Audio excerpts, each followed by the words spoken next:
Hey guys, welcome to the video. This is the continuation of the part 1 video.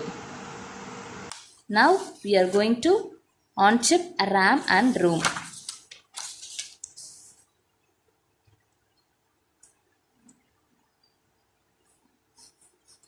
Now in 8051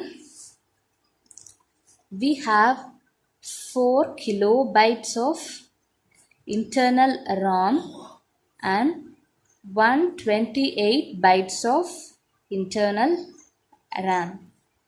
We may think that this is very small, but on considering the applications of microcontrollers, it will be used in specific application. That is, if we consider washing machine, which uses a single program and particular data, we are not using much of data other than that. And for such kind of applications, this memory is more than sufficient for program and also data. If these are not enough, we can use 64 kilobytes of external program memory and 64 kilobytes of external data memory.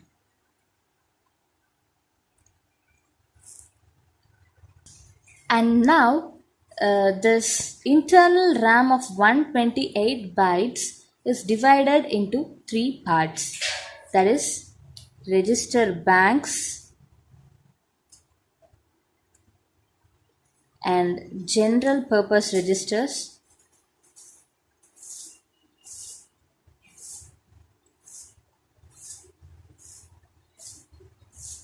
and the next one is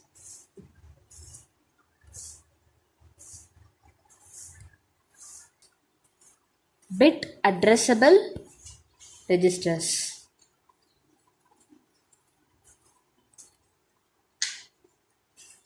Now register banks, as we seen, there are 4 register banks, each of which are 8 bits, and bit addressable registers that we see after some time, and we also have general purpose registers. And the next thing is input output ports. We have 4 IO ports in 8051. They are port 0, port 1, port 2 and port 3. These are parallel ports, and each of the ports have 8 pins, that is they have 8 bits.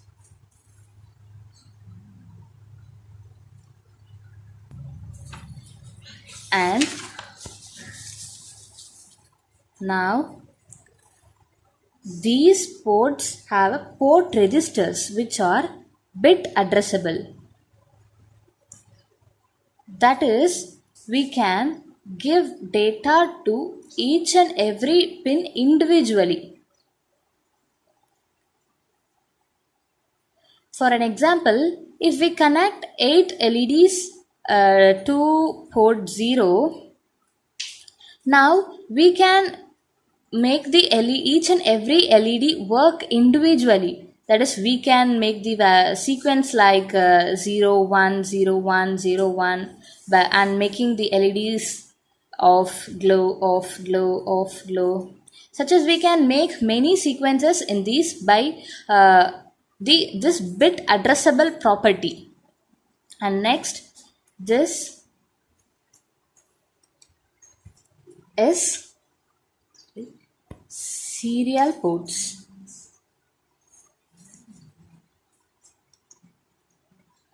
Here we can give data, that is series data, the data one after the another.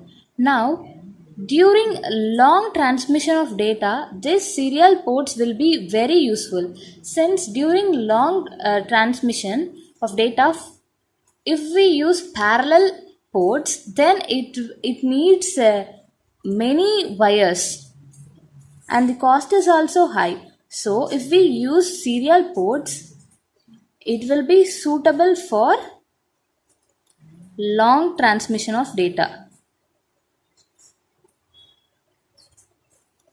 Long distance transmission of data.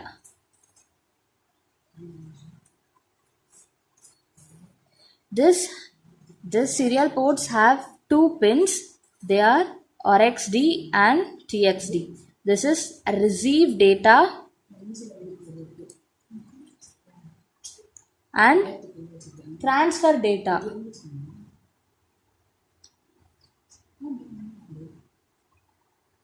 And the next one is timers and counters. We have two 16-bit timers in 8051. Okay, now we are using a microcontroller for an application. A timer is on in that, and we need another delay, and now we can use the second timer to produce this delay, and the processor is also left free for its own work. And then this has two pins, namely XTAL1 and XTAL2.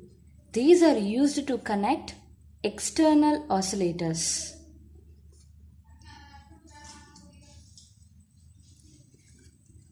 Why do we need external oscillators? Almost all digital circuits use clock pulses for its operations. Similarly, microcontroller also use clock pulses for its operation. Now, external oscillators produce clock pulses. Okay, now we are going to add two numbers. For that, first you have to store the first data in first memory location and the second data in another memory location, and we should add these two numbers and then we should display the output. Okay, clock pulses synchronize the work done by the peripherals of the microcontroller. Now here let us see what clock pulses will do. During the first clock pulse, the data 1 will be stored in the memory location of a microcontroller, and then during the second pulse data 2 will be stored. During the third pulse these two datas will be added, and during the fourth pulse the output will be displayed. Likewise, clock pulses synchronizes the work done by the peripherals of the microcontroller. Okay, almost we have completed the architecture of 8051. We have seen two timers and counters. The input for timer 0 will be T1 pin and the timer 1 will be T0 pin. We have seen on-chip ROM and RAM, and we have seen four parallel input ports, and we have seen the serial ports and mainly the central processing unit and external oscillator, and there is an interrupt control which has two pins INT0 and INT1 through which external interrupts can be obtained. And also mainly we have bus control, that is system buses. We have 8-bit data buses in 8051 and 16-bit address buses in this. Okay, now let us get into the 8051 pin diagram. 8051 has 40 pins, many of which are multifunctional. Now this has 4 ports, port 0, port 1, port 2 and port 3, which have another pins called reset pin, XTAL1 and 2, ground pin and the power supply pin, external access, address latch enable and PSEN. Okay, now let us look at these pins deeply. We have port 0 which have 8 pins from P00 to P07, and these pins will act as general input output pins when there is no external memory. When we connect an external memory, then these pins will act as multiplexed buses. Multiplexed buses. That is, it can act as an address bus or data bus. During address bus, it will hold the lower byte order address. Lower byte order address. And the next is port 1, which is also having 8 pins from P10 to P17, which acts only as input output pins, general input output pins. The next one is port 2. We have 8 pins in port 2, from P20 to P27. This is similar to port 0, that is, it acts as general input output pins when there is no external memory. When an external memory is connected, it acts as address bit for higher order byte address. Higher order byte address. And the next is port 3. We have seen port 0, port 1 and port 2. This will act as general input output pin when there is no external memory and act as multiplexed bus, that is AD0 to AD7 when there is an external memory.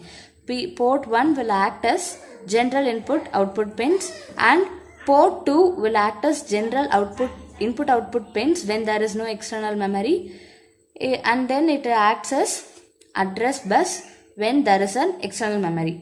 Port 3 is having 8 pin which acts as multifunctional pins. That is, they can act as general input output pins or they can also be used for other functions, like we know that serial ports have receive data pin and transfer data pin for receiving and transferring data, and INT0 and INT1 are interrupt control pins. T0 and T1 are input for timers. These are write bar and read bar. These are active low pins.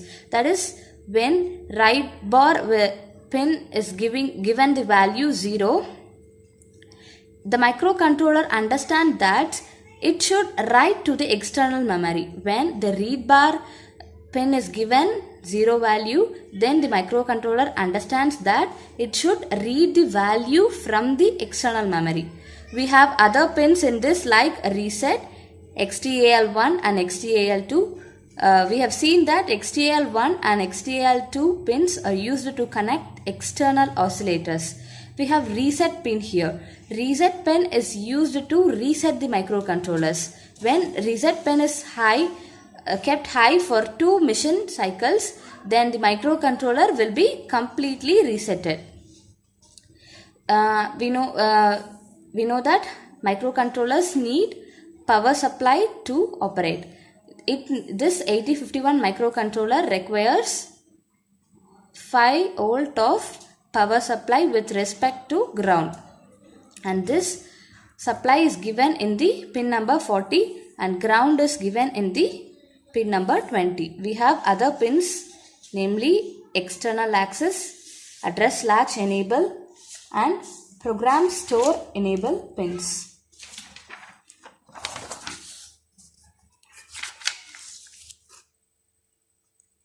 External access.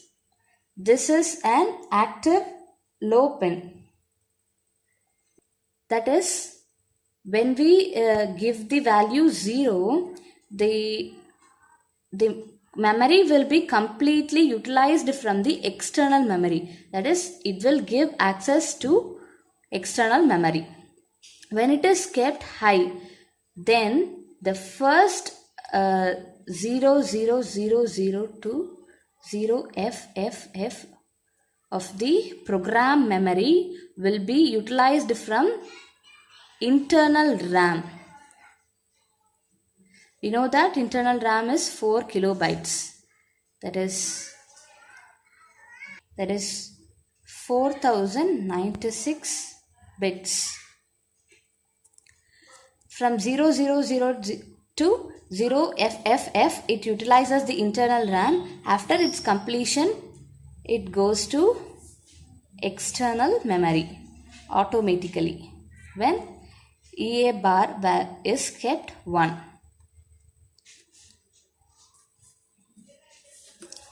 And the next pin is PSEN bar, program store enable.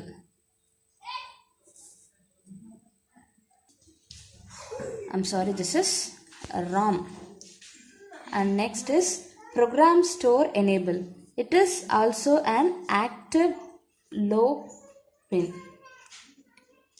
It is used to activate the enable signal of the external ROM, and it is activated every 6 oscillator periods while reading the external memory. This signal acts as the read strobe to external program memory. And the next important pin is address latch enable.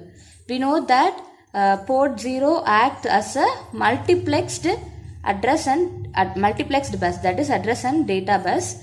ALE is used to demultiplex the pins, that is it is going to select whether it is going to act as address bus or data bus.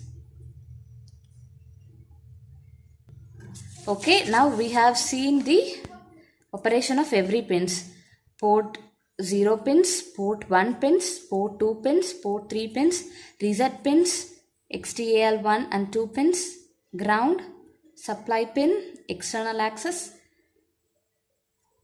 address latch enable and program store enable. Okay, we have seen the introduction on microcontrollers and our architecture and pin diagram of 8051 microcontroller. Okay, thank you guys. Let's meet in the next video.